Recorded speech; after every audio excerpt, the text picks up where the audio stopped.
What's the deal with the airline food? What's the deal with Astro Boy? I used to write reviews for a website called Pop Culture Shock, which is how I met Ken.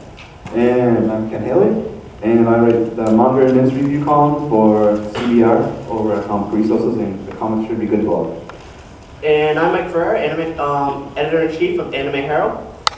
I pretty much came across these guys on Twitter. They were fantastic. We said, let's do a panel, and that's how this came to be. Yeah, we've been doing this for, I think this is our third year now. So for those of you who've seen it before, I see some familiar faces. You'll see some good new stuff. For those of you who haven't, we have some great, funny Spider-Man related things. So we'll get started with pre-World War II Japanese heroes. All right, excuse me. Basically, a lot of our Japanese heroes can be traced to kamishibai, which is translated to paper drama. Basically what this was a traveling show. Storytellers would bike a traveling stage from town to town that they called a futai, and they would act out multiple stories for using watercolor illustrations. Typically a show consisted of 3 stories. It was like an action-adventure story for the boys, a drama for the girls, and something kind of lighthearted and humorous for general audiences. These usually ended on cliffhangers so people would come back tomorrow so they could keep getting money. Your first major hero that was Ogan Bat. He came about in circa 1931, which is about 7 years before Superman made his debut in the US. He was a very prominent hero. He was pretty much the Japan's Man of Steel. He could fly. He was immortal. He carried a scepter that could cause minor earthquakes. And he was popular enough that he was made into a manga series by Osamu Tezuka and 52-episode anime series. We have the opening here for you right now. In the 1930s? No, the anime came out.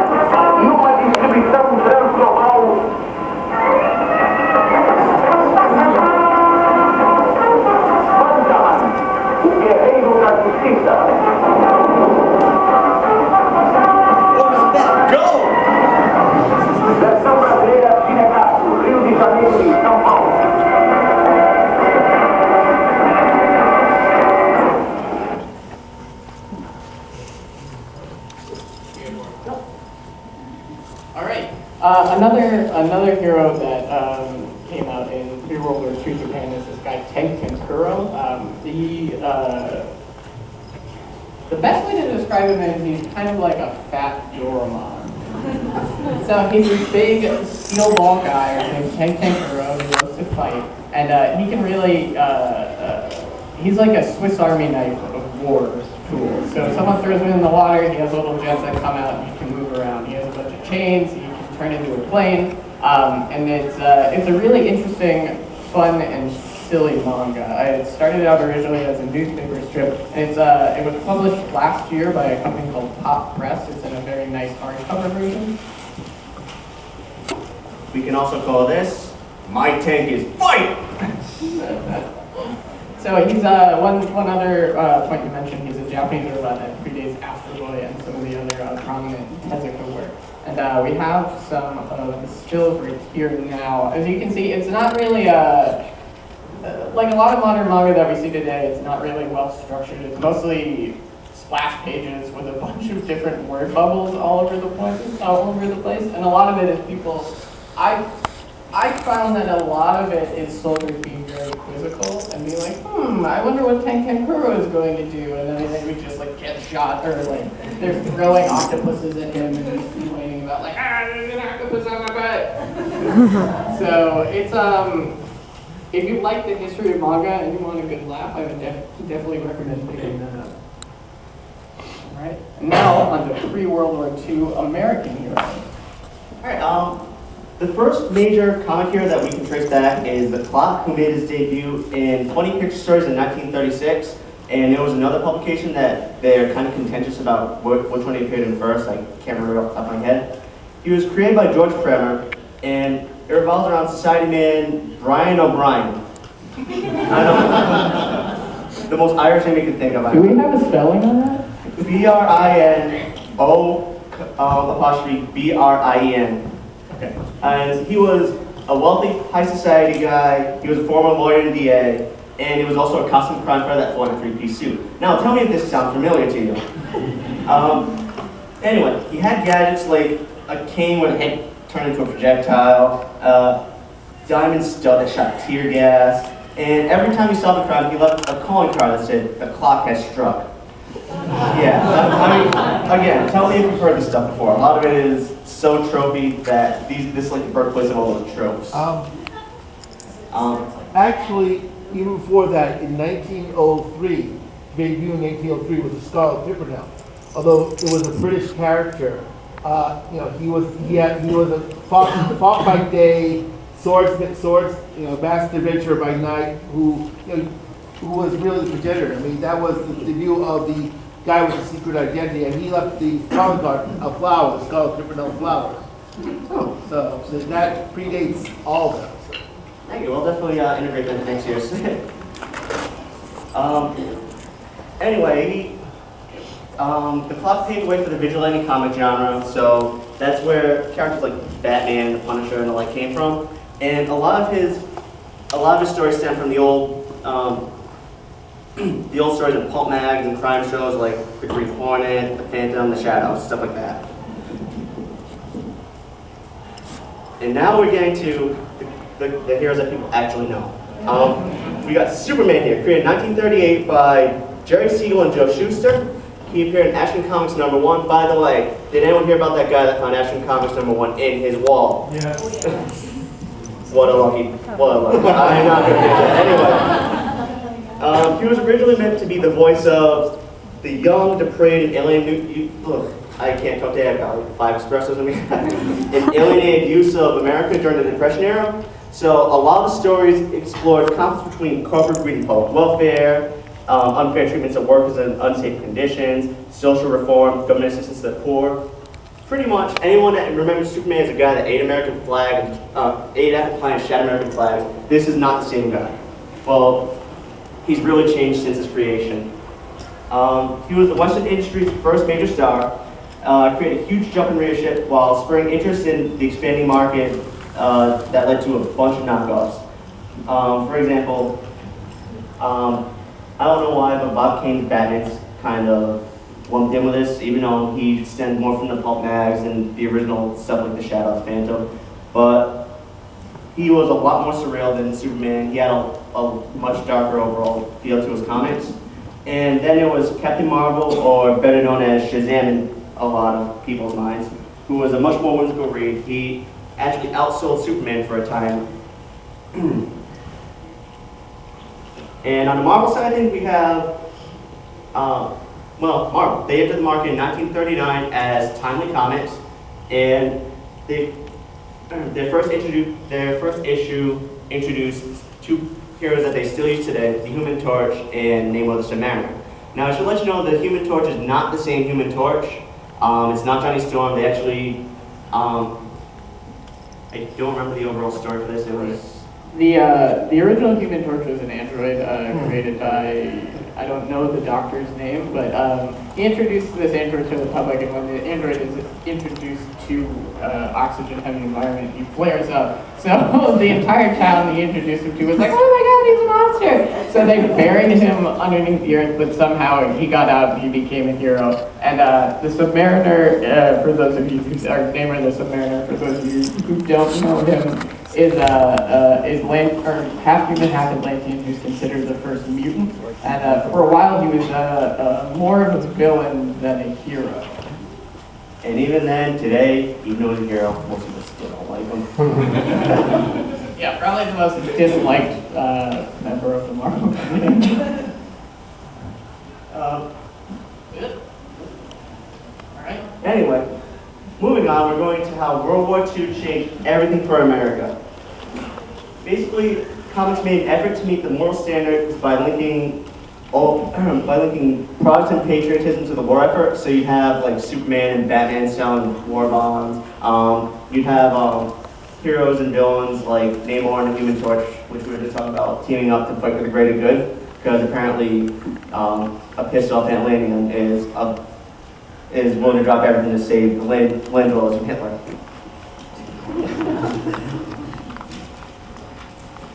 But this led to a lot of really racist depictions, like you have stuff like Superman and Batman throwing pies at the various quote-unquote villains. They are villains, they were real people. Villains of World War II. And this really came to a head though in 1941 when Captain America arrived on the scene. He was created by Jack Kirby and Joe Simon, and it was really a call to arms, urging the people to unite as one against the Axis menace.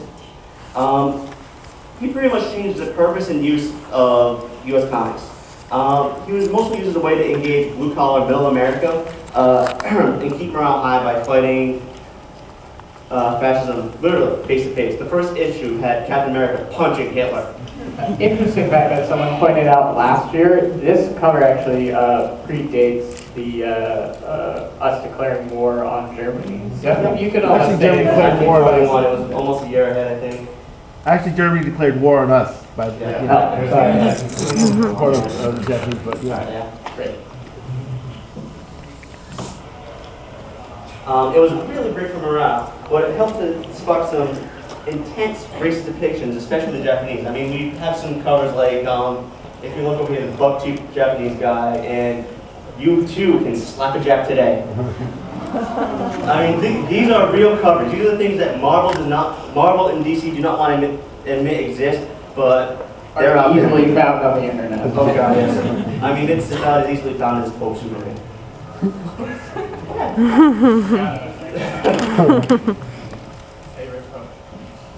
Pope Superman was the best Pope. Now on to how World War II changed everything for Japan. So on a different track, we saw with a lot of American comics during World War II. It was very morale boosting. It was let's support our soldiers, let's find ways that you, the people not on the field, can help the war effort.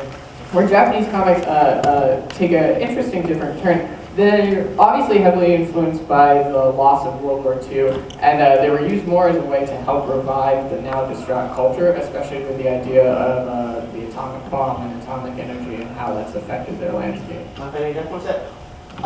Sorry. During World War II, there were some really nationalistic films and comics produced. Like one of the most famous is an animation short of Momotaro, the legendary Japanese hero, leading a bombing raid on Pearl Harbor.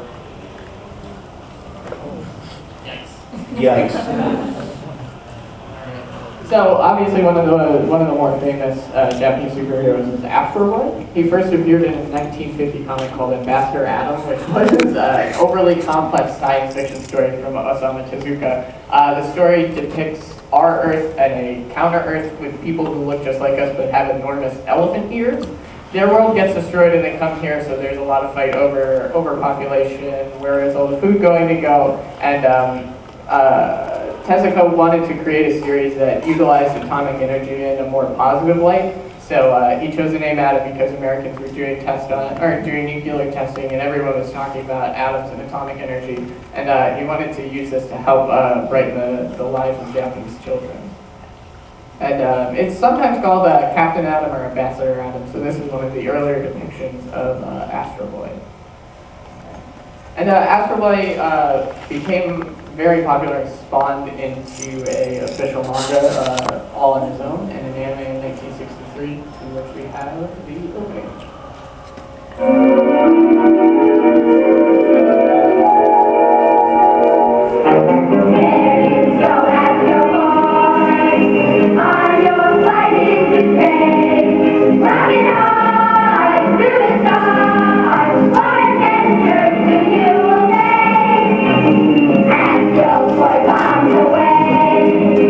On your mission today, is the countdown and the flag.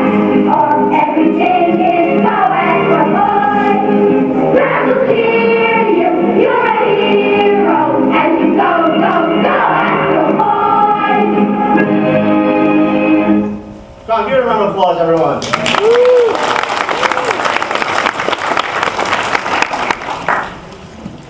And another popular hero during post-World War II, as Mike mentioned, was Momotaro. And for those of you who don't know Momotaro, it's a very famous Japanese hero, a boy born out of a peach. He's just very strong. He's been part of the culture for a while, and he became immensely popular during World War II, appearing in many wartime films such as Momotaro's Divine Sea Warriors. And in the film, he represented the Japanese government, and citizens were depicted as animals, and they were going to fight the United States, who was depicted as an uni or a demon. And the film really conveyed the idea that Japan will fight against the wicked yet powerful United States, and victory can only be achieved if the citizens supported the government and the help that they were providing them. And this brings us to one of the more recognizable of the superheroes, Ultraman. Excuse me. He first appeared in 1966 and was created by Eiichi Tsuburaya. Some of you might be familiar with this name. He was one of the special effects, one of the main figures involved in special effects in the suit creation on the original Godzilla movie. And he worked on a lot of the Showa-era Godzilla stuff throughout the years.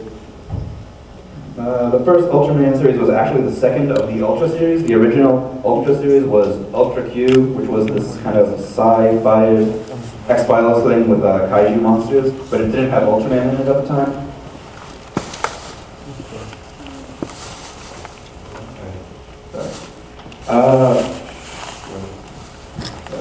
Sorry, I'm getting a little lost, excuse me. So Ultraman was pretty popular in Japan. He was hugely popular in Japan and actually spawned a franchise which continues pretty much until this day. Though recently it's kind of trailed off a bit. We've had movies and web series mostly for the last few years. But during the 1960s and during the 1990s, it was actually fairly popular. And the original series and Ultra 7 were both released in the US. In the 60s we received English dubs. And in the 90s they released Ultraman Tiga. And actually in Ultraman Tiga, Hong Kong comic was also released in the US by Dark Horse. They were actually fairly popular and yeah, they're really big over here too. And in fact, interesting enough, we're actually about to get Ultra Q later this year from Shout Factory, who gave us Ultra 7 last year. So something to look forward to. Ultraman also had a lot of different superpowers. And unlike a lot of the other transforming heroes who would come later, he didn't need a giant robot because he could basically become a giant 50-foot monster-kicking, well, silver guy like you see right there on the screen. Most of his fights were heavily grappling-based. There was a lot of like judo and wrestling type moves. But he also, when he needed to, could bust out beams, Spechium Ray, Ultra Slash, a lot of other random things. Occasionally he'd bust out like one-time powers where he energy lassos and stuff like that, little energy circles, which he would use to capture villains and stuff. He was powered by solar power, but being on Earth, the air wasn't as pure and the solar energy wasn't as pure because of the polluted atmosphere. So he had a time limit. He had a little blue blinking thing on his chest, which was a very handy plot device. It was supposed to last about 5 minutes, I think, maybe 10. But it would basically last however long the plot dictated. So there would be fights where he'd change into Ultraman and then 10 seconds later it would be blinking already. And other times he might be fighting the monster for like 10 or 15 minutes. It's very, very handy. It's, I think it's something that still continues to, with the Ultraman franchise, when they come to Earth at least. See, that's what happens when you let the manufacturers in China design your giant robots.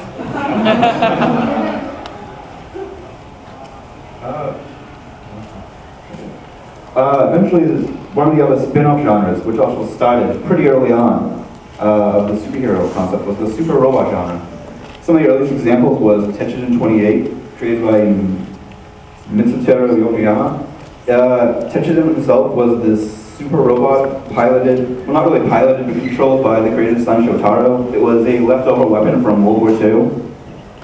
It was brought over to the US as Gigantor, and received several remakes since then over the years. Very, very good, especially the 2001. Another super robot came later on was Mazinger Z. Mazinger Z was created by Go Nagai in 1972, and it basically set down the foundation for most of the super robot genre, which basically involves doing absolutely insane things which kind of defy the laws of physics. Tetrogen 28 was just kind of, big, super strong thing, you could fly around, punch things.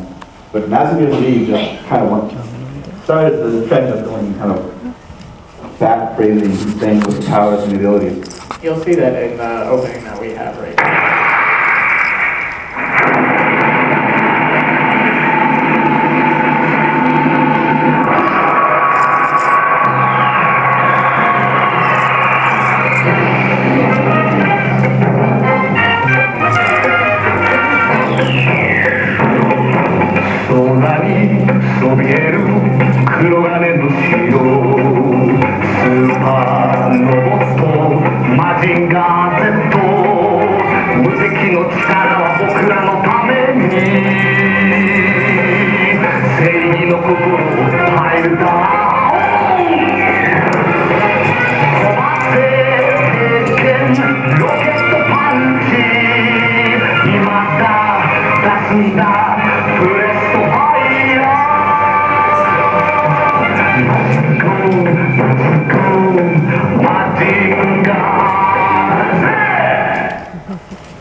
I would like to point out one gripe I have with this is in the introduction of the show, he beats all the enemies. There's no struggle. His arm gets taken, it flies off. There's 3 guys in front of him, he's just like, ah! Where's the challenge? Where's the struggle? Why am I even going to watch this show? And it's like, oh, it's done. He solved all the problems. All right. And let me throw something out for you. This was created by the same guy that gave us Devilman, Cutie Honey, and Keko Kamen. Anyone who knows Keko Kamen, or who doesn't, I should say, she was a crime-fighting superheroine that wore nothing but a mask and a scarf, literally. So this is the same guy that made that. She wore boots. And boots. Sorry. You have to go boots. That's right. They did. They did. I will come up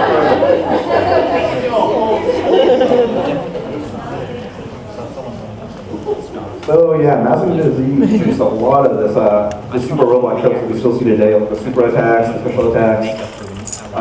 It was also one of the earliest examples of someone piloting the robots from within.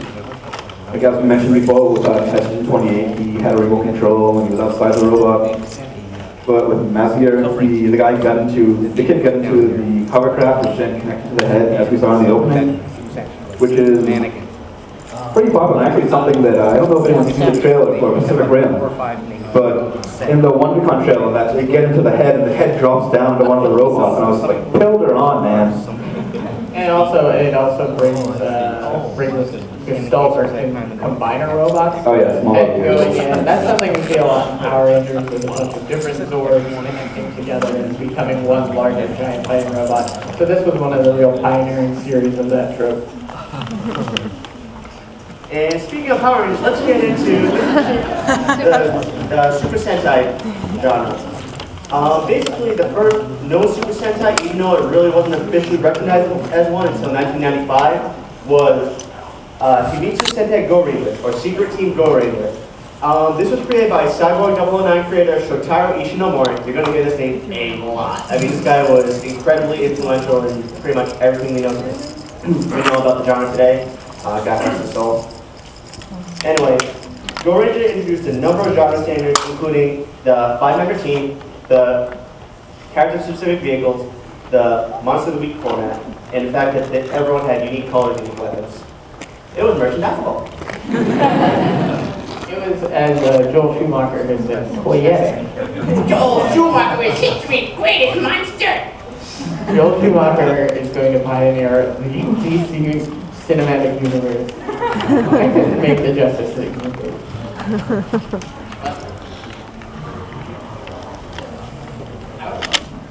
So this brings us to Kamen Rider. This first appeared in 1971, also created by Shotaro Ishinomori. The series was originally intended, the TV series at least, was originally intended to be an adaptation of Skullman, which is a manga he created about this guy who was wronged by a secret organization which pretty much controlled Japan.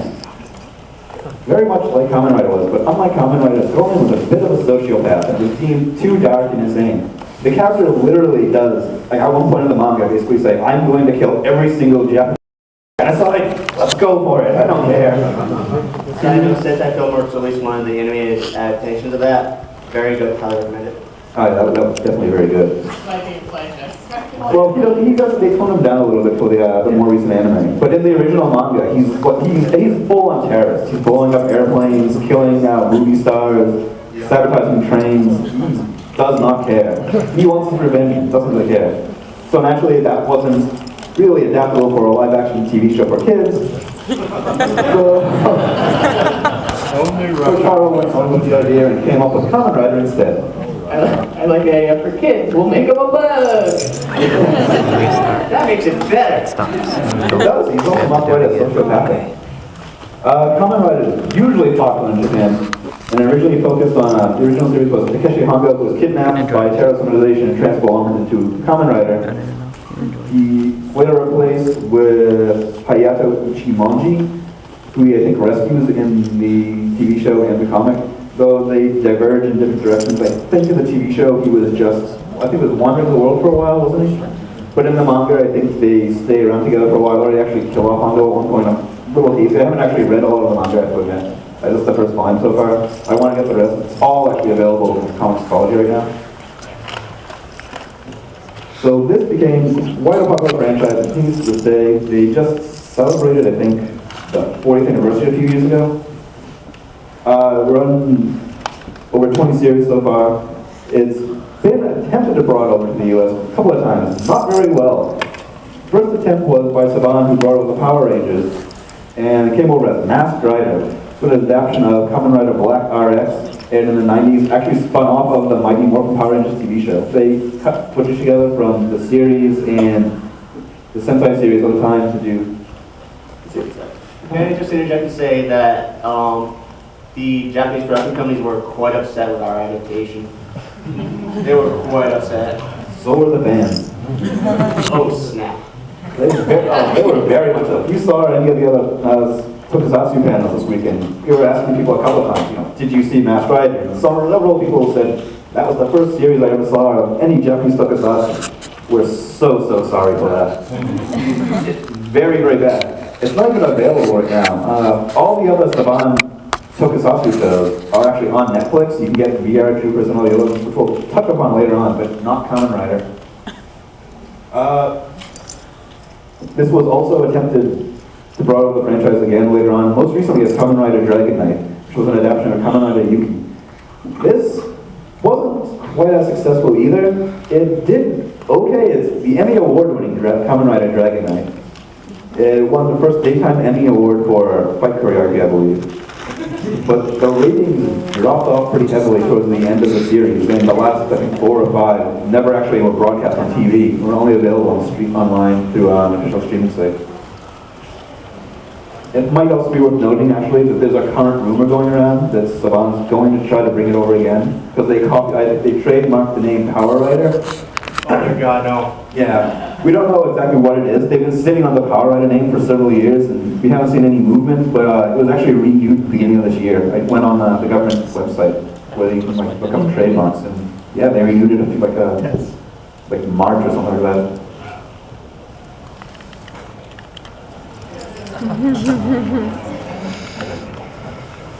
This is Science Ninja Team Gatchaman. Created in 1972 by Tatsuo Yoshida, who was one of the co-founders of Tatsunoko, along with his brothers. This actually this predates the Power Rangers in the Sentai series, and actually does lay down the template for a lot of the tropes that will be coded. It's a 5-man squad, they're color-coded, they're based on a theme, birds obviously. It was very, very popular in Japan and received several official sequels, including Gatchaman 2 in 1978 and Gatchaman Fighter in 79. Side note, Sentai Filmworks just announced they licensed the series they're going to be bringing it to the US in a few months. Oh, nice. And there's also, I believe, a live-action version of Gatchaman film coming out in Japan. Later this year, actually, yeah. It's in the works. It's a teaser trailer right now. I don't think there's a full-length one at the moment. This was brought over to the US as Battle of the Planets in the 70s and G-Force in the 80s. As they mentioned, it's being re-released by Sentai, but it was originally released by AEV, and the DVDs and the collectible DVDs have some absolutely gorgeous covers by Alex Ross, who's an American artist. He makes a lot of superhero covers. He did several series, which I think we mentioned one or two of later on. And these are gorgeous. Even if you can't buy them, just look them up online because they're fantastic looking boxes and box sets and art boxes. Alright, we're getting back into the whole idea of the costume superheroes, the Sentai genre. Still not quite there yet. The next style would be JAKQ Dengekitai or JAKQ Blitzkrieg Squad. Maybe I can't even read this thing. Anyway, it was created in 1977, again by Ishinomori. Again, I told you his name is going to be coming up a lot. But anyway, it's not quite there, but it introduced a number of key concepts like the device introduced transformations, so the morphers, you can thank this show. And crossovers with previous titles, you had the Dengekitai people teaming up with the Go Rangers to fight some giant evil in a few episodes, so that really set up a genre standard going forward. And in 1978, we got what everyone here has probably been waiting for. The Spider-Man Tokusatsu is created as a part of a 3-year agreement with Marvel Comics, which led to a number of titles that I could mention, like Dracula Sovereign of the Damned. If you went to bed and made bad last night, you could hear about that. Do not watch this, it's horrible. Future War 1980X, and a few others. It actually ended at about the time of Spider-Man and His Amazing Friends, which was being produced in 81, and ran until 83. I believe that was the last title of the agreement. But anyway, this introduced numerous huge contributions to Super Sentai genre, including the giant monsters, giant robots that fight said monsters. So really, without this really weird show, we wouldn't have the stuff like the Megazord or anything like that today. It was written by Saburo Yatsude, which is like a pen name for the Toei staff. And I believe we have the opening here. Yes.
It is one of the most surreal things you'll ever see.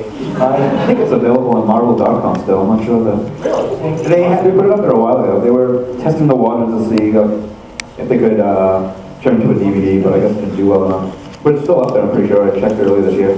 Yeah, I mean, stuff like this is really interesting because for those of you who know Spider-Man, this is a huge departure from what he's all about. He usually does not pilot giant lion robots. Well, he sometimes rides a motorcycle, but not regularly. But in Spider-Man in the American comics, we see him fighting a lot of street-level crime, a lot of just like crazy animal-based villains that show up for some reason. But in this, he fought an evil organization. I think it may have also been called Shocker.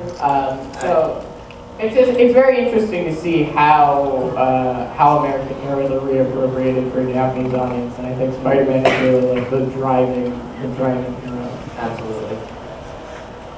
Good question. Do you recommend taking a certain amount of drugs before attempting 5 grams of ecstasy. Seriously, don't do drugs, kids. If you can watch it hanging upside down to be like Spider-Man, maybe do that. Alcohol. What? Alcohol. Yes. That's If the you're go-to. if you're over 21 alcohol Too wise. easy.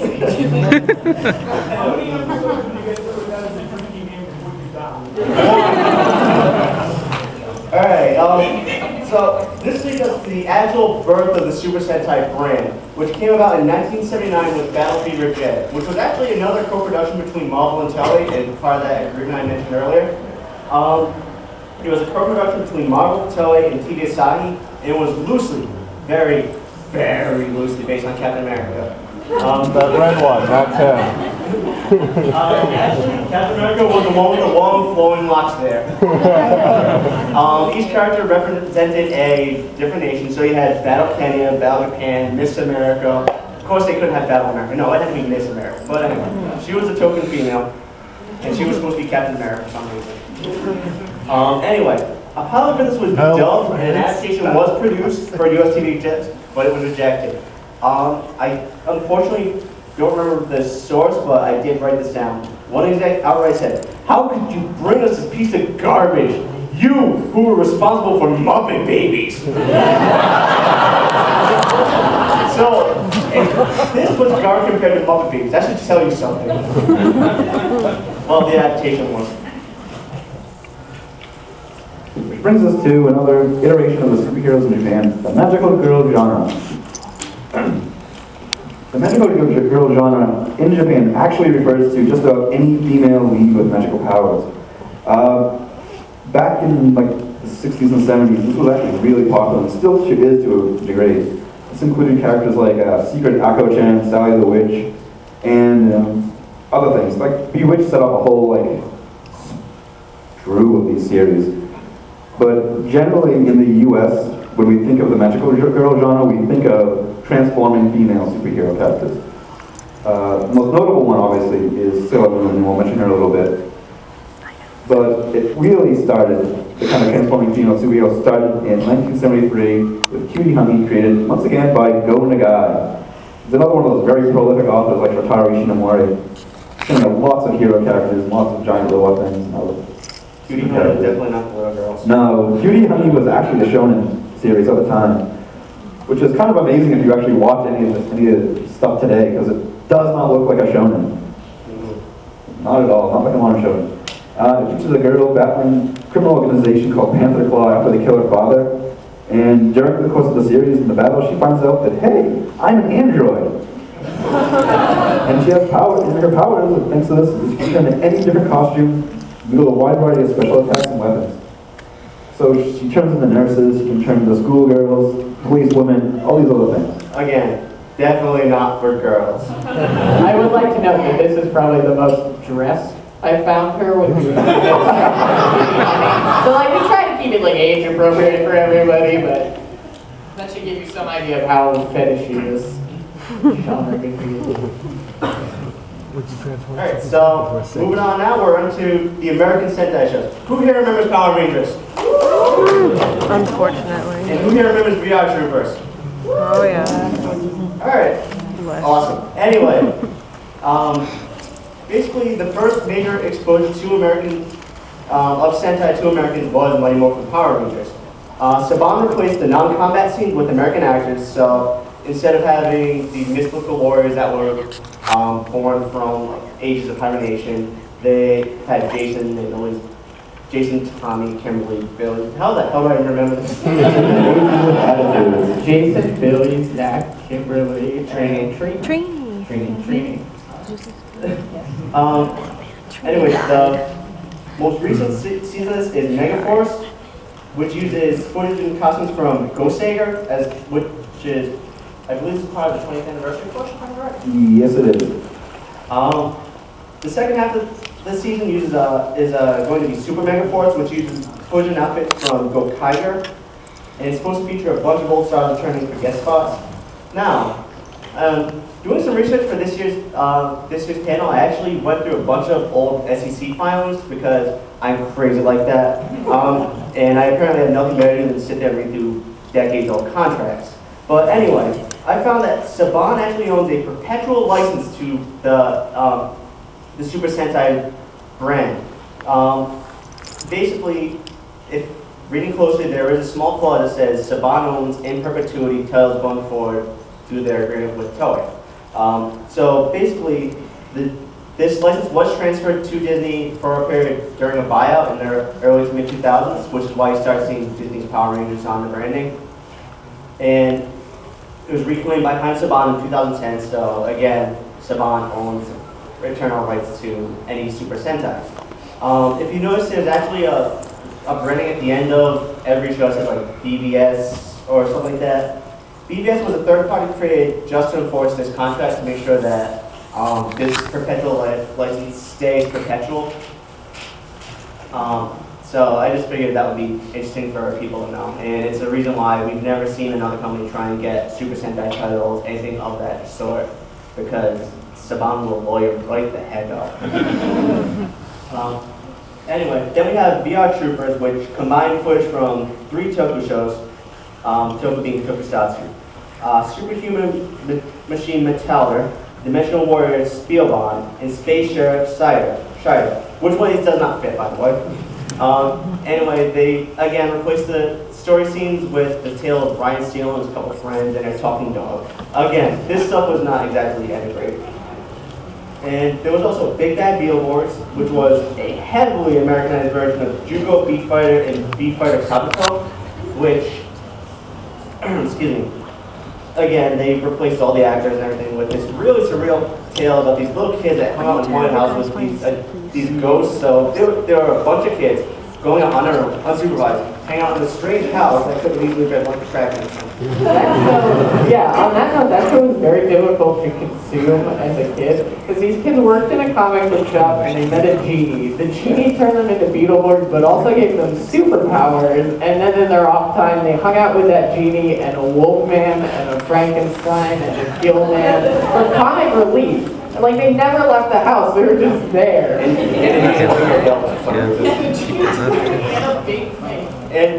it was one of that most people will remember, Superhuman Samurai Cyber Squad, which was an adaptation of Denku Chojin Gridman, which was a co-production actually between Super IA Pro, Ultracom, and Deep, and funded by Playmates. So the reason why it sucks, it was pretty much made by Playmates to sell toys. And moving on from the Super Sentai shows we saw in America, there are some current trends that are happening with some American superheroes now. There's a maturing, I'm trying to get that as large as I can, of characters brought on by massive reboots, most noticeably DC's New 52. There was a lot of controversy around depictions of some of the female characters, and especially Starfire and Catwoman. There was this sort of odd hypersexualization of these characters where they became less characters and more, yeah. There was this weird objectification. I'm trying to be as PC about this as I can. In addition to that, we're also seeing more titles leaning towards more darker or horror-themed storylines. Animal Man and Swamp Thing, I know, just finished up a crossover, a big event called Rot World, and Justice League Duck has also been pushing really strong. I think Guillermo del Toro is in talks of doing a movie of that concept. More on the Marvel side, Marvel has been doing a really good job at attempting to stay socially relevant by creating series and larger events that touch on more political commentaries. So Civil War is all about the privatization of like being a hero rather than being a vigilante, and should the government have a say and register these heroes. And Secret Invasion, yep. I just want to say, like, DC, they've also been kind of branching out. Like, they've been publishing stuff other than superhero comics. Right. Like Amethyst, which sadly got canceled, but it was good. Yeah. It's right there. Oh yeah, DC when they relaunched the New 52, they did include several non-superhero titles, like you mentioned Amethyst, which I think was one of the second or third waves. It was good though. I'm kind of sad to see it though. And Yeah. I think there's Frankenstein Agent of Shade, which was sort of like a VRP. Right. Yeah, we're not. And, they got a Western comic out there. They had a war comic also. Yeah. These tend to be. Western and stuff like that. Yeah. So These, they've been branching out more. they're trying. They tend not to sell very well, and they've been canceled. I think the war one was canceled. And as you mentioned, Amethyst and the Sword and Sorcery comic was also recently canceled as well. It's just Yeah, we're not trying to say don't read DC. We're just Oh yeah, we're not pro Marvel. No pro Marvel bias here. we're just saying that there have been some things, some sore thumbs that have been sticking out. It seems like a lot of the, you're starting to see a lot more support for the lowercase stuff from other brands like Avatar Press and stuff like that, actually. So you've got stuff like Starter coming out, stuff like Trash and Beast, which are much more low-key, much darker stories, but they're the type of stuff that, like Amethyst, will be canceled within its first run by DC because it just doesn't move enough. At least with Trends, it seems like the New 52 is trying to do a lot of what happened in the 80s, where a lot of seriousness, a lot of maturation, trying to use sexuality and violence towards story, and also kind of go back to what Sapphire was like, which has always been a little bit sketchy. And then, of course, going through, there was the 90s when we decided that the 80s were kind of stuffy and too serious, so let's blow everything up. Then later in the 90s, okay, this is getting kind of ridiculous, let's start making jokes about it and be kind of useful. And now back to the 80s. Alright, I hate to be rude, but we have about 13 minutes left and we want to give you guys time for questions. So if we can hold off on anything else until we're finished, that would be great. In addition to the current trends we're seeing in American comics, we're also seeing a lot of cross-cultural influence. So Japan's take on the superhero genre has been influenced by a number of U.S. creators. Maybe, Mike, you can talk more to the comic series. Really, there are a number of comic series that did launch from this push. Like, actually, there was a series called Shogun Warriors, which was released by Marvel. It's pretty much a bunch of super robots, like, oh shoot, my mind's blanking on these at the moment, but it was a bunch of actual super robots from Japan, kind of mashed together in one series to fight various evildoers. The fun fact about that is that unfortunately, the license expired because they had it with a U.S. toy company, I think it was Mattel at the time. So it expired before the end of the run, so they couldn't even print the final issue. They had to kill all the Shogun Warriors off screen, like every single one in the Fantastic Four issue. In addition to that, Stanley has also heralded two series, Hero Man and Ultimo. I believe that both have manga out right now. I know Vertical is publishing Hero Man, and there was an anime prior to that.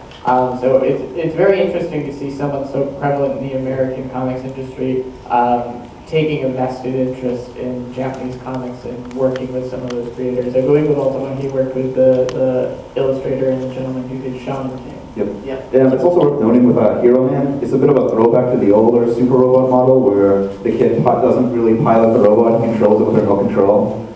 So there's that. We also have up there mentioned that Marvel was inspired by and touched upon the Shogun Warriors, but they also did a Godzilla comic where they created their own super robot, Red Ronin, who still exists in the Marvel Universe and tends to pop up every now and then. But unfortunately, he always gets taken over by some bad guy and always put down. He's pretty much Marvel's most useless character right now. Yeah. It's a shame because I like Red Ronin. And one cross-cultural series we wanted to point out that came out last year is a series called X-Men Misfits. It exists as one volume, and it follows the story of Kitty Pryde, who goes to the Xavier School for Gifted Youngsters, and she's the only girl to have ever gone there. So never mind the decades of history. Jean Grey doesn't exist. Rogue doesn't exist. So Storm is a teacher, Colossus and Beast are both teachers, and it's this very sort of like, it has a very shoujo feel where there's like these preppy boys clubs. The Hellfire Club is like beautiful boys, and she gets into this love triangle with Pyro and Iceman, and Iceman is depicted instead of this sort of fun-loving, jokey self, he's depicted as this very cold and jerk, and it's a mess. Be honest. Say this. It's crap. It's like it comes off as the writer got like a who's who of the Marvel or of the X-Men and tried to pepper in as many characters as possible. So there's scenes where you see Kitty Pryde phasing through because she's upset about something Pyro did, and she goes into the kitchen and Gambit is there cooking croissants. Gambit, he can like, charge things, and he's just like, like I'm Gambit, and then you never see him again. So it's It's a very interesting idea, but a very poor execution.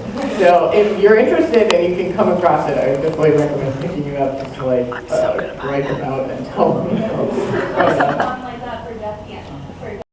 Wolverine one. There was another series, yeah, published alongside Wolverine, Prodigal Son. Yeah, that was a kind of a shonen take on Wolverine where he was training in ninja camp in Japan. Another thing which we don't have listed, but I just want to quickly touch upon, is that Japan still occasionally does stuff with American superheroes.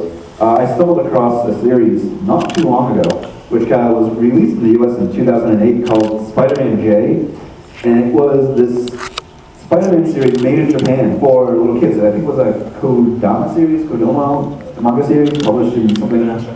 No, like, you know, they have shonen and shoujo, so like Kodomo or something.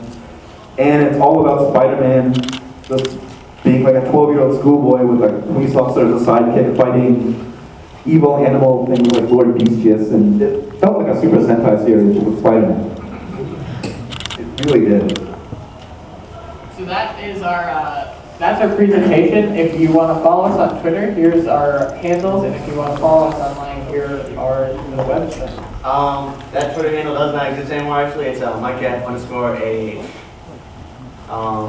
No problem, that was my fault. All right, so now we'll open the floor up to questions, and Mike has some prizes in mind. If we like your question, you get a comic. There's a great what if Spider-Man still had his 6 arms. Yes. Not so much a question as a comic. I think you skipped over a very important part of American superhero history.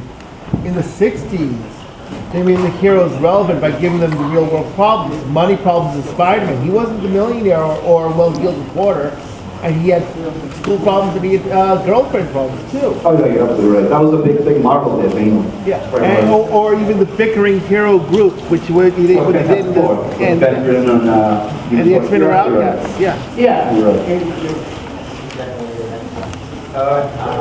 Girls glasses. Yes. How do we go in America from Slapjack to Astro Boy and Ultima, like being popular heroes? What's so unique about that? A lot of it was really just changing cultural trend at the time, because back in the World War II period, they were pretty much demonizing the Japanese to make it a more uniform enemy to fight against. So pretty much as the war wound down and Japan surrendered, they started ratcheting way down their rhetoric, and they started losing the Japanese people putting internment camps and all that.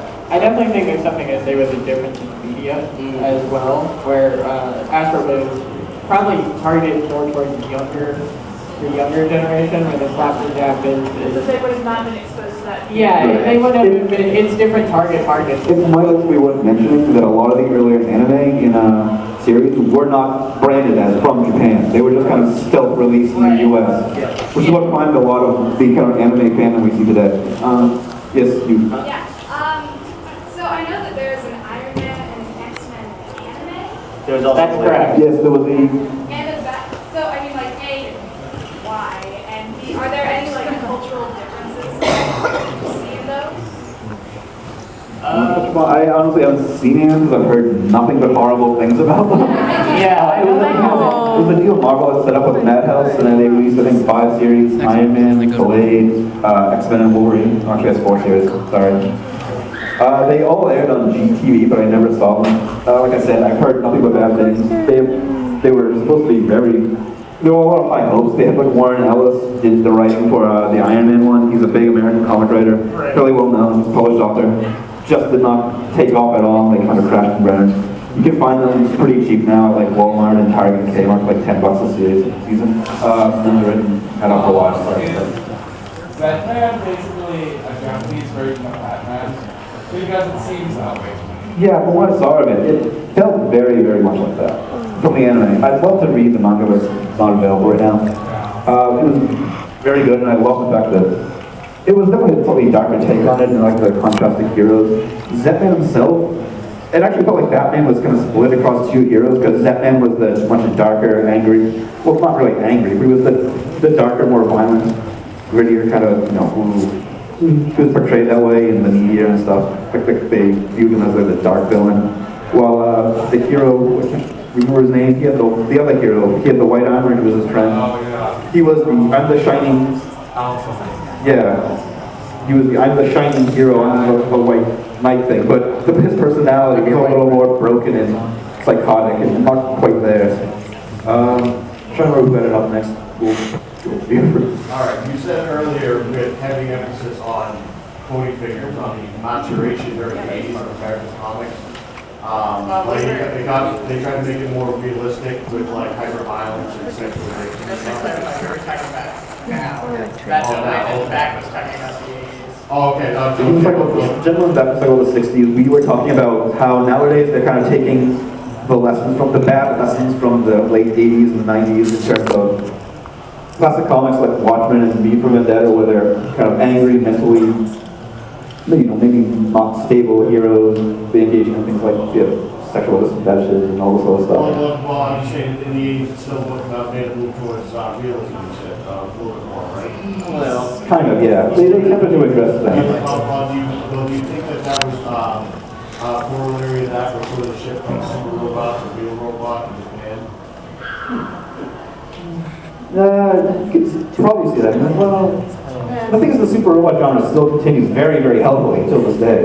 And even throughout like, the 80s, there was stuff like the Brave series in the early 90s, which was popular. And I'd probably say maybe the corollary would be the Eva, and the darkening of the kind of super robot, real robot genre. I guess you could say that kind of started with the real robot stuff, but I really feel like Eva is weird. Yeah. Kind of the closest corollary for it.